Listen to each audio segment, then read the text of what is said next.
આપણે દિલ્હીની વડાપાઉં ગોલના વિડીયો તો બહુ જોયા હતા. આજે હું તમને અમદાવાદની એક એવી જગ્યા બતાવવા જઈ રહ્યો કે જ્યાં દિલ્હીથી આવીને અમદાવાદમાં 3 છોકરીઓએ વડાપાઉંનું એક નાનકડું સેટઅપ ચાલુ કર્યું છે, જ્યાં તમને મુંબઈએ વડાપાઉંનો ઓથેન્ટિક ટેસ્ટ આપે છે અને જોડે તમને અનલિમિટેડ પચી મરચાં પણ મળી જશે. ફક્ત 10 દિવસમાં એ છોકરીઓ અમદાવાદની પબ્લિકને તમને વડાપાઉં ખવડાવીને તેના ટેસ્ટના દીવાના તો એવા કરી દીધા છે કે ત્યાં વારંવાર ખાવા માટે લોકોના ટોળે ઉમટી પડે છે. મિત્રો, મેં પણ વડાપાઉંનો ટેસ્ટ કર્યો હતો. ટેસ્ટ એક નંબર હતો. ચાલો આપણે એક રિવ્યૂ લઈએ. કેવા લાગ્યા? વડાપાઉં એક નંબરની છે. ઓરિજિનલ બોમ્બેની યાદ આવી જાય એવા વડાપાઉં છે.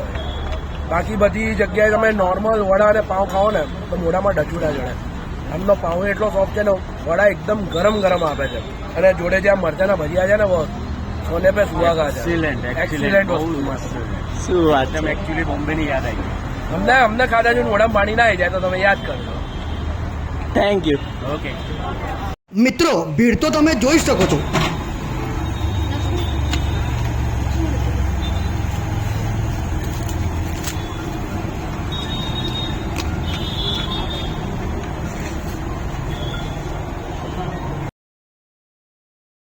એડ્રેસની વાત કરું તો Amdavadi vadapav girl amigo 30 food court, Devnagar ગામની સામે, ગોતા, અમદાવાદ.